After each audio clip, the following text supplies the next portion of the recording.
Meilleurs vœux pour 2025, je vous souhaite cette année plein de projets réussis qui vous vont parfaitement, que vous soyez fiers de vous. C'était moi une pour vous donner mes vœux pour 2025. Quels sont mes objectifs cette année? Qu'est-ce que je vais coudre? Qu'est-ce que j'ai envie de faire? On m'en parlera dans cette vidéo. Ce sera reparti pour les tutos dès la semaine prochaine parce que cette fois, alors je vous le dis à chaque fois, je reviens, puis en fait je reviens pas, hein, je reviens de longues, plusieurs semaines après et donc cette fois, c'est reparti, vraiment, je me lance un petit défi là devant vous, une vidéo par semaine au moins jusque la fin du mois de mars. Allez, j'ai demandé sur Instagram quelles questions vous aviez, donc j'ai eu « Ah coucou, j'espère que tu vas bien, tu nous manques sur YouTube, est-ce que ce serait possible de revenir ?» Oui, je reviens sur YouTube, je vous ai entendu. Merci pour vos gentils petits mots, j'espère que vous êtes en forme depuis, je ne vous ai pas oublié. Pour ceux qui ne me connaissent pas, je m'appelle Elsa, j'ai fait environ 35 formations en couture, pas mal de patrons sous ma marque Urban Ferry. J'aide les femmes à coudre mieux, à apprendre surtout les ajustements, c'est vraiment ça mon expertise, et également à faire du modélisme. Donc le petit bilan, alors c'est un petit peu tard pour faire un bilan, mais 2024 ça a été une super année. On a lancé l'abonnement couture, vous avez été nombreuses à le suivre et pour autant on l'a arrêté un an après sa sortie. C'était une chouette expérience. Ce que j'ai aimé dans cet abonnement, parler avec vous, être plus en contact, faire des cafés couture, mais à chaque fois c'était que avec quelques personnes. Donc il y avait plein d'autres personnes qui n'avaient pas ça, qui étaient frustrées. C'était quand même compliqué à gérer. Et ce qui m'a pas plu dans cet abonnement, c'est qu'en fait, je vous donnais énormément de contenu couture, mais en vrac. Vous étiez un peu livré à vous-même. Alors, je sais que vous aimez bien ma manière d'expliquer, à chaque fois j'ai des commentaires là-dessus, j'ai été prof de maths pendant 15 ans, donc j'adore ça, expliquer la pédagogie c'est mon truc, mais il n'empêche que quand on est autodidacte et qu'on se retrouve avec plein de formations en même temps, c'est pas évident, on ne sait pas par quel bout commencer, et puis les formations sur les ajustements, j'ai juste fait quelques éclairages sur les ajustements du haut, du bas, mais pas l'intégralité du processus. J'ai un petit scotch. Prends mon scotch, tu as le droit de le prendre, et referme la porte, d'accord? C'est là pour tout le scotch. Oui. Et donc, je trouvais qu'en fait, ça apportait pas une énorme valeur ajoutée par rapport aux formations séparées. Parce qu'il y avait un endroit, en fait, où je pouvais répondre aux questions dans mon abonnement. Et il y avait des questions. Mais des fois, les questions, ça partait déjà d'un projet où il n'y avait pas le bon tissu avec le bon projet. Ou des fois, j'aurais bien aimé expliquer tout le processus, mais je pouvais pas faire une vidéo d'1h30 à chaque fois. Donc en fait, j'ai trouvé que c'était pas la meilleure formule pour apprendre aux personnes à coudre l'intégralité de leur garde-robe bien ajustée. Parce que voilà, c'est ça mon projet. Je veux vous apprendre à coudre l'intégralité de votre garde-robe, c'est-à-dire chaîne et trame, mailles, lingerie, jusque la veste à col tailleur, jusqu'au manteau, jusqu'au jean, tout quoi, mais que ce soit bien ajusté parce que c'est quand même triste en fait, souvent quand vous voulez vous former en couture, vous me dites que ce qu'on vous propose généralement c'est de passer un CAP, alors c'est super hein, de passer un CAP, il n'y a pas de souci, ça vous apprendra à coudre des vêtements chaîne et trame, il n'y a pas de lingerie, il n'y a pas de mailles, mais ça n'apprend pas du tout les ajustements, c'est-à-dire que vous cousez les vêtements dans une certaine taille, ça vous ira ou pas. Et donc j'ai lancé un programme à la fin de l'année dernière où en fait j'ai pour ambition de résoudre tous ces problèmes-là. C'est-à-dire que je pense que le problème que je vois le plus souvent dans mes élèves, et j'en ai pas mal parce que j'ai 10 000 clients donc, qui ont acheté soit juste des patrons, soit des formations, donc il y a pas mal de clients des formations, donc j'ai beaucoup de retours.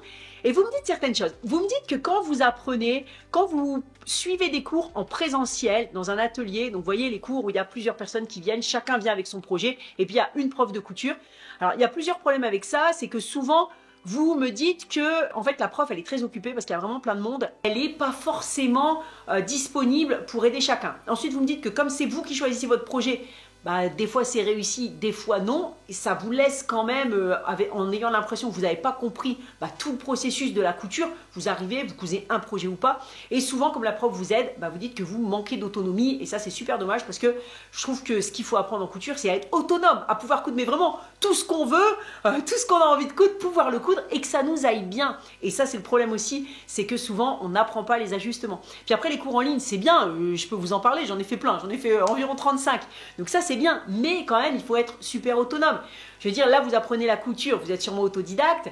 Quand on apprend par exemple les maths à un enfant, on va pas lui dire tiens voilà 20 livres, 40 vidéos, débrouille-toi. Non, on lui fait un programme, on commence par facile, comme ça il est en situation de réussite, il est content, il se dit ah c'est facile, c'est bien, il avance étape après étape. Et le prof qui s'y connaît beaucoup plus, qui voit les choses globalement, lui fait son programme.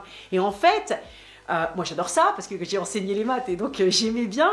Et j'aimais bien cette idée de progression, d'élèves en réussite, de bienveillance aussi dans la couture, parce que des fois la couture c'est vu un peu comme quelque chose de rébarbatif avec des profs qui vont vous taper sur les doigts.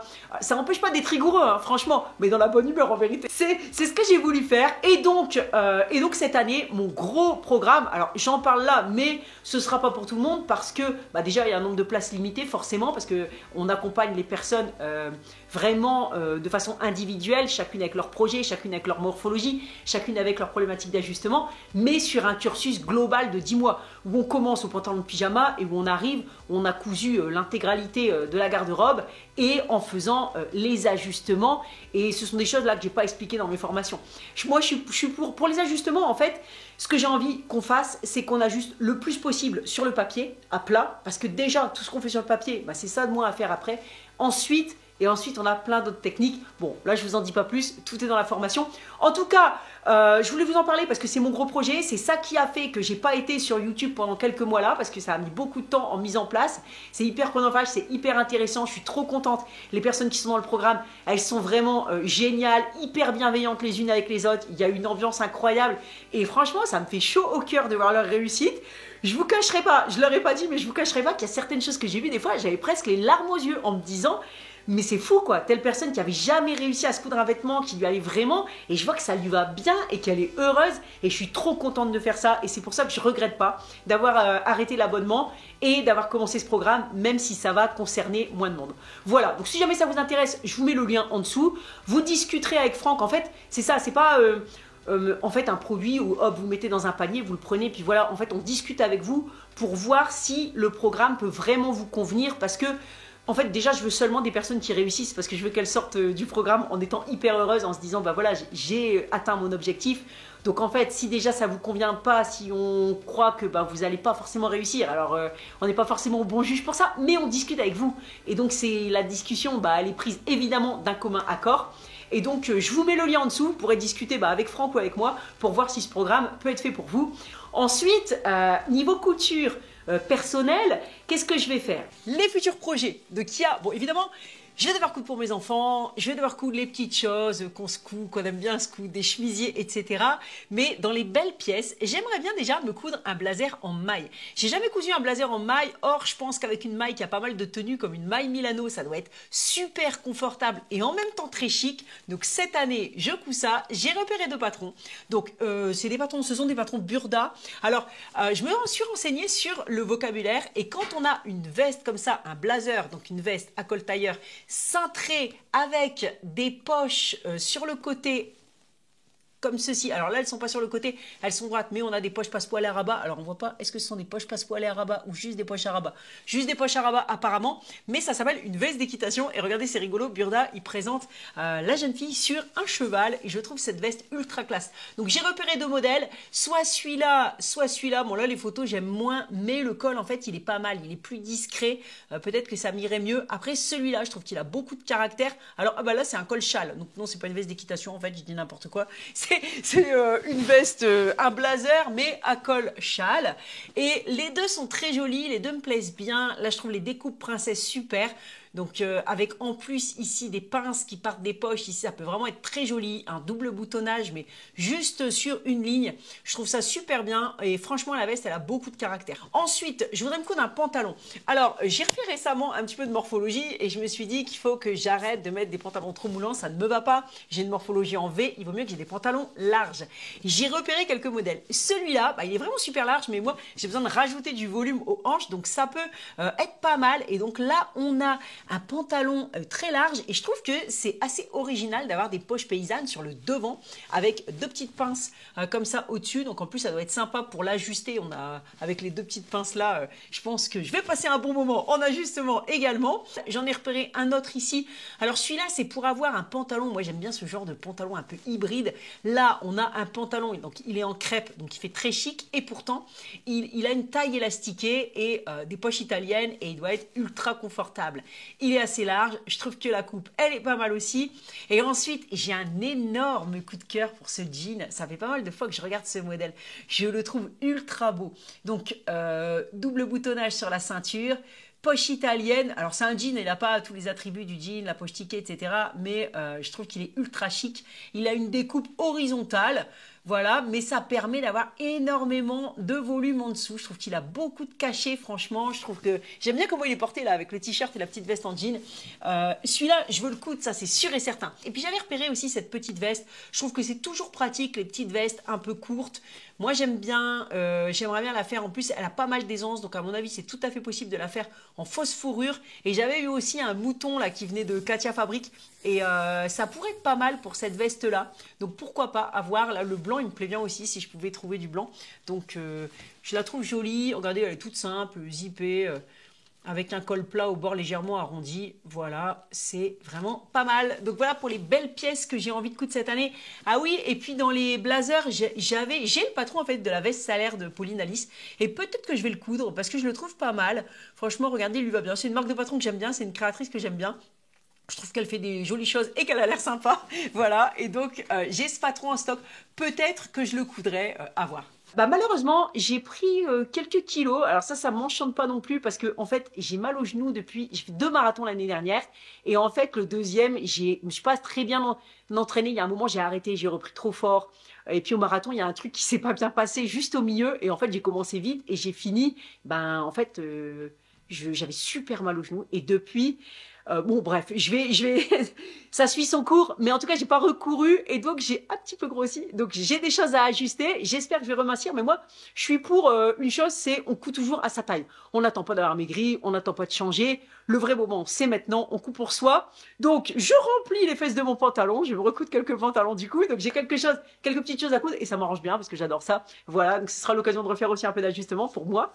Et donc j'ai quelques petites choses à coudre et puis aussi j'aimerais bien coudre dans des plus belles matières parce qu'en fait souvent donc je fais plein d'ajustements en fonction des mesures de mon corps sur le patron directement et ensuite alors il y a 2 solutions, soit on peut faire une toile évidemment et des fois je fais des toiles pour certaines choses notamment les pantalons, c'est super intéressant de faire une toile et des fois je suis quand même assez sûre de mon coup, je me dis bah voilà je vais faire un premier vêtement portable et je fais le vêtement et qu'est-ce qui se passe la plupart du temps si on s'est bien mesuré, si on a bien fait ses ajustements, bah ça nous va et donc du coup on se retrouve avec des vêtements qui nous vont mais qui sont pas dans les plus belles matières de notre stock et cette année je vais coudre des matières, alors j'ai déjà cousu hein, des nuisettes en soie, voilà j'ai une belle fourrure là que je porte tout l'hiver, j'aime trop fausse fourrure bien sûr, rose, écarlate, j'adore, je passe mon hiver là-dedans.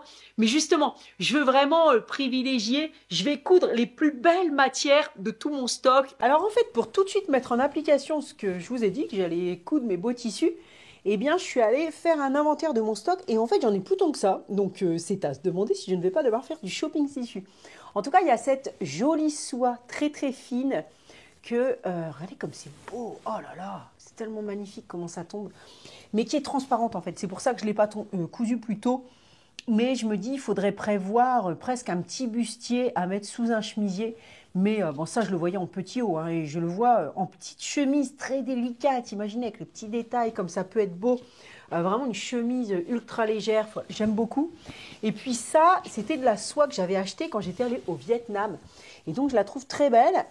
Elle a quand même un peu le tissu est un peu nerveux et je la verrai bien en chemise. Alors, je m'en suis servi comme rideau. Alors, vous allez peut-être dire c'est fou de mettre de la soie comme rideau. N'empêche que ça faisait des rideaux absolument ravissants. Et du coup, je ne sais pas si c'est pour ça ou quand je l'ai stocké après qu'il y a cette ligne qui... En tout cas, ça a un petit peu passé les couleurs. Mais c'est pas grave, il y a possibilité d'éviter. Et en plus, j'en ai pas mal. Et donc, oh là là, j'aime tellement. J'ai envie de me faire une belle chemise bien structurée avec ça. Je vois des chemises partout. Et puis, bon là, c'est pas vraiment des tissus précieux, tout ce qui est broderie anglaise. Mais j'en ai plusieurs qui traînent que j'aimerais bien coudre parce que je trouve que c'est toujours très beau la broderie anglaise. Alors, ce qui est étonnant en colorimétrie, je ne sais pas si vous connaissez un peu la colorimétrie avec printemps, été, automne, hiver, c'est que le blanc ne va que au type hiver. Mais je suis de type hiver, donc ça tombe bien. Sinon, l'écru va mieux. Donc, c'est toujours quelque chose d'intéressant, je trouve, pour choisir la couleur de ces tissus, d'avoir quelques notions de colorimétrie. Et je m'y suis remis parce que j'en parle également dans le programme. Quand j'avais sorti le chemisier Adrienne, j'avais cousu un chemisier à col victorien en broderie anglaise et le col victorien, bon, pour le pied de col, j'avais mis autre chose. Je ne sais plus ce que c'était d'armure sergée, c'était une cotonnade, un sergé de coton. Et parce que le côté transparent, j'ai pas envie qu'on voit les marges de couture à l'intérieur. Et le pied de col, je trouve qu'il était plus joli opaque. Mais j'aimais beaucoup, j'aime beaucoup cette chemise, je la porte toujours. mais j'ai bien envie de me refaire des chemisiers en broderie anglaise. Mes enfants, écoutez, ils n'ont pas arrêté de grandir. Ils sont 3. Erin, 10 ans, Milo, 7 ans, Lana, 3 ans, qui va avoir 4 ans là en fin mars. Et donc, du coup, il faut leur coudre des vêtements. Je me fais plaisir avec ma petite qui a 3 ans et demi, des petites robes, des pyjamas Peppa Pig, des choses avec des tissus super mignons. J'en profite. Je sais qu'ils ne vont pas mettre des oursons et des petits canards toute leur vie. Donc, elle, c'est le moment ou jamais de lui coudre plein de petits motifs comme ça. J'adore ça. Je vous montre les 2 tissus qui sont prêts à coudre. Vous vous doutez que c'est pas pour moi. Encore que on voulait coudre un pantalon de pyjama comme ça à Franck parce que pour avoir le même que Milo. Enfin, bref, des fois on se fait des petits délires comme ça. Donc... Mais en fait, j'ai pas assez de mailles. Et Milo, je sais pas, il adore ces petits cow-boys-là. Quand il était petit, il l'avait, je sais plus quelle couleur c'était. Ensuite, là, il l'a en jaune. Et j'en ai retrouvé en bleu. Et je vais lui refaire un pyjama bleu. Parce que, ben, quoi de mieux que voir ses enfants contents des cousettes qu'on leur fait. Et ça, c'est... Alors, Lana, elle aime bien Peppa Pig. Et donc, je vais lui coudre une petite robe. Peut-être une robe Lucille. Il y a sûrement un peu trop pour la robe Lucille. Donc, je pourrais faire une robe Lucille et autre chose. Et puis en ce moment, on a envie de cocooner à la maison et donc j'ai ce jersey de viscose et j'ai envie d'en faire... En fait, j'ai envie d'en faire un bas de pyjama et de faire le haut dans une des couleurs assorties. Si je trouve un jersey de viscose fuchsia ou quelque chose comme ça, je trouve que ça pourrait faire un joli ensemble. Je dois refaire toute la garde-robe de Franck. Imaginez, il faut que je refasse des t-shirts, il faut que je refasse des chemises. Ça tombe bien parce qu'il y a ça dans mon programme chemise pour homme. Donc j'en profiterai pour lui coudre plusieurs chemises au moment où on passera sur ce cours-là. Et donc, qu'est-ce que je vais lui coudre aussi? Je voudrais lui coudre une belle veste et lui recoudre aussi des pantalons sur mesure pour qu'il se sente bien. C'est super. Bah, pour les hommes comme pour les femmes, hein, les ajustements sont essentiels. Parce que les hommes, s'ils ont un peu de ventre, par exemple, bah, c'est super agréable d'avoir un pantalon qui va être bien calculé pour que la fourche avant, elle s'arrête juste sous le ventre. Pour que les fesses, si elles sont un peu plates ou peu importe leur forme, bah, pour que ça poche pas à cet endroit-là et qu'il n'y ait pas beaucoup trop de matière en dessous des fesses ou en haut des cuisses, si vous voyez ce que je veux dire. Donc pantalon sur mesure pour Franck aussi. Et puis bah, ce sera déjà pas mal. Et puis après j'aimerais bien aussi plus faire de cadeaux à mon entourage. Et donc du coup ma petite nièce lui coudre des... J'ai une brodeuse, je l'utilise pas assez. Je voudrais faire des petits trucs personnalisés. Recoudre. Mon père il m'avait ramené une chemise à lui qui date. Mon père il a des habits de belle qualité qui gardent super longtemps. Et là la chemise elle commence à être tout élimée au col et au poignet et j'aimerais bien lui remplacer et lui faire ce cadeau-là et peut-être même la cloner en plus pour lui offrir la même chemise dans un autre tissu. J'aimerais bien faire ça et puis c'est déjà pas mal en vérité. Ça va déjà me faire une année ultra remplie. Voilà, donc dites-moi quels sont vos projets pour 2025, dites-moi en dessous. Quelles sont par exemple les 3 pièces que vous vous engagez à coudre en 2025? Quoique c'est des fois quand on coud pour beaucoup de monde et moi je couds tout le temps pour le travail, pour mon métier que j'aime tellement, mais du coup des fois je manque de temps pour me coudre des nouveaux habits bizarrement. Voilà, donc je vais faire tout ça. Dites-moi vous ce que vous allez faire dans les commentaires. Là c'était une petite vidéo blabla pour ceux qui voulaient des nouvelles, pour vous dire où j'en suis, pour vous expliquer aussi pourquoi j'avais pas été là tout ce temps-là, mais je reviens, promis. Je me suis enlisée dans un tuto l'année dernière et ça m'a coupé aussi les jambes pour YouTube parce que en fait, je me suis embarquée dans un truc de chute avec du jersey. Mais j'avais commencé à essayer de faire un tapis.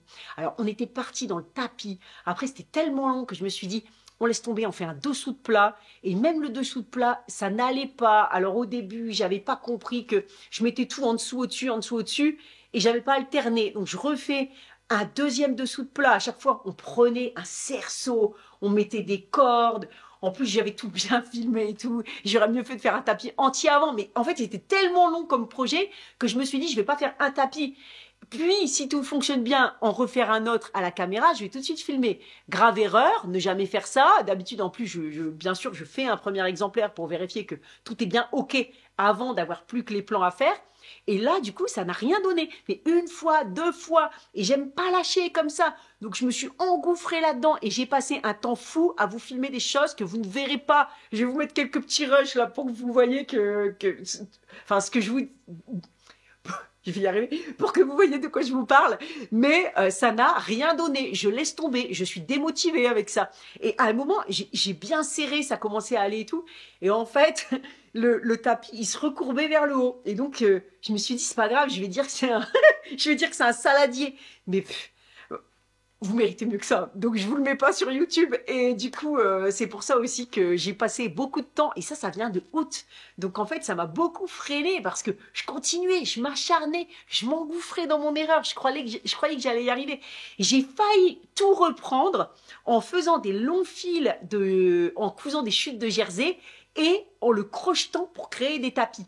Et en fait, je me suis dit, non mais imagine, tu refais un tapis entier, tu passes des heures et des heures et des heures à refaire ça et ça fonctionne toujours pas. Et il n'y a toujours pas de vidéo qui sort sur YouTube. Arrête, laisse tomber. L'intelligence des fois, c'est de se rendre compte que quelque chose, qu'on est dans une impasse, qu'il faut faire demi-tour et faire des autres vidéos.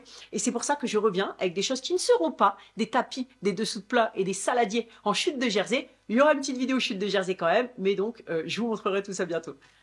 Et si on faisait une revue de presse express? Alors, dans le Burda de février 2025, si je devais coudre quelques pièces, qu'est-ce que je choisirais? Alors déjà, j'ai totalement craqué pour cette robe blazer. Je la trouve ultra belle. Je trouve que les deux poches passe-poilées à rabat, donc quand même c'est beau quand on aime la couture, on aime bien ce genre de poches, qui sont asymétriques, qui sont toutes les deux du même côté et légèrement en biais et même pas exactement parallèles. Je trouve ça hyper beau. Je trouve vraiment la robe, elle est trop bien. En plus, ce décolleté cache-cœur, il va à pas mal de morphologie. Moi, je pense qu'il m'irait bien parce que pas de volume en plus aux épaules, etc. Un petit peu de volume en plus sur un des côtés des hanches. Avec ces poches-là, je la trouve magnifique. J'ai tout de suite flashé dessus et j'ai bien envie de la coudre. En plus, j'aurais le tissu parfait. J'ai un super 110. Donc, c'est du tissu en fait en laine, mais les fils, ils sont super fins, réguliers. C'est un tissu d'ultra belle qualité, désigné notamment au tailleur. Et j'en ai, donc en fait, j'ai même le tissu qu'il faut. Donc, j'ai vraiment très, très envie de coudre cette petite robe-là. Ensuite, j'ai repéré ce pantalon. Donc, je le trouve bien avec des poches à souffler et à rabat. La ceinture, elle est originale aussi. Il est hyper large, donc j'aime beaucoup ce pantalon cargo.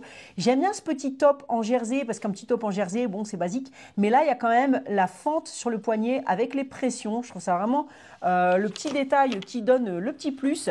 J'aime bien ce short. Je trouve il a une belle coupe là. Il remonte, vous voyez, sur les côtés. En fait, il est très échancré sur le côté des jambes, mais du coup un peu plus long devant. Donc, il est plus classe qu'un mini short, mais il laisse voir le côté de la jambe. Et je pense que même en hiver, avec des collants ou alors en été, bon là... je ne vais pas mettre des bottes brillantes comme ça c'est sûr. Je ne vais pas l'accessoiriser comme ça. Mais en tout cas, je le trouve vraiment super. Bon, alors je ne vais pas me coudre un maillot de bain avec un cœur géant comme ça, non. Mais pourquoi pas une petite robe rouge? À voir. Je vais regarder ce que j'ai déjà dans mes tissus. Est-ce qu'il y a quelque chose de rouge qui ferait l'affaire? Alors, ça fait pas Saint-Valentin, c'est brique. Donc non. Ça, c'est bien. Du velours non extensible pour faire, alors avec il a quand même un peu de tenue, il faudrait faire une robe près du corps, donc la petite robe près du corps, pourquoi pas, je vous le montre en vidéo si je couds ma tenue pour la Saint-Valentin. Bon après, Franck des fois il m'offre des fleurs et des fois on pense même pas à le fêter, donc je vais peut-être avoir ma robe, bon, on verra. Je serais peut-être mieux d'ailleurs de lui coudre un truc à lui pour la Saint-Valentin, ce serait peut-être plus malin. Mais bon, on verra ça, et pourquoi pas les deux d'ailleurs. Ensuite, écoutez, si on regardait un peu de mode, moi j'aime bien la mode, donc en fait, j'aime bien regarder la mode dans Elle. Ma mère, elle les lit, donc je les lis, puis après, je lui passe. Et moi, je regarde juste les pages mode. Je n'ai pas du tout le temps de lire les articles, mais j'aime bien ce pantalon cargo. Je trouve que ces poches, elles sont hyper intéressantes, donc c'est pas mal. C'est... Ah, Dior, bon, d'accord. Mais en tout cas, ça donne de l'idée pour faire un pantalon cargo. Ensuite, dans celui-là, il y a un article intéressant sur comment porter le blazer. Donc, comment se porte le costume pantalon aujourd'hui. Donc, un petit résumé express. On peut mettre des teintes claires. On peut mettre un costume noir, mais il faut que ce soit jamais avec un pantalon cigarette, sinon ça fait un peu trop ancien en fait. C'est pas du tout actuel. Il faut vraiment un pantalon baggy qui est presque la forme d'un bas de jogging, et c'est comme ça que le tailleur pantalon noir est tendance. La chemise est-elle nécessaire en dessous? Non, pas du tout. On peut mettre un body, un crop top, un t-shirt rock, un débardeur, tout ce qu'on veut. Est-ce qu'on est obligé de mettre un pantalon? Non, on peut aussi mettre une jupe, mais il faut un sac à main quand même un peu classe. On ne va pas venir avec son sac à dos camping. Ensuite, dépareiller son costume. Oui, c'est possible. On peut mettre du gris, du marron ou ce genre de choses. Est-ce qu'on peut faire des costumes imprimés? Oui, tout à fait. Rayés, fleuris, on fait ce qu'on veut. On peut se faire plaisir. On met de la couleur sur nos blazers. Et quelles chaussures fonctionnent le mieux? Basket, Santiago, ballerine. Et donc, ils disent de chaussures à talons, ça fait trop premier degré, sauf bien sûr si on doit aller au bureau, et que c'est une nécessité. Et là, regardez, un look super intéressant, ils disent qu'on peut mettre un blouson oversize au-dessus, et plus c'est oversize, plus c'est tendance, pour avoir un look bien à la mode. Là, c'est le cas. Voilà, donc ça, c'était la petite note mode. Ensuite, j'ai également le Burda Créative. Moi, j'aime bien la mode, parce que je trouve que la mode, c'est bien de savoir où on en est pour la suivre, ou pour la casser, ou pour ne pas la suivre, mais ça me plaît. J'aime la mode, je trouve ça actuel, je trouve que c'est une bonne température de la société. J'aime bien ça. Et donc, dans le Burda Créative, j'ai sélectionné un projet, le projet en pochette, le projet en couverture, la pochette en fausse fourrure. Oui, Lana? Qu'est-ce qu'il y a, ma chérie? Et vous cuisine pour colorier. Et donc, j'ai sélectionné pour vous la petite pochette en fourrure. Je la trouve vraiment jolie. Moi, je la verrais plutôt avec une anse pour en faire un sac à main.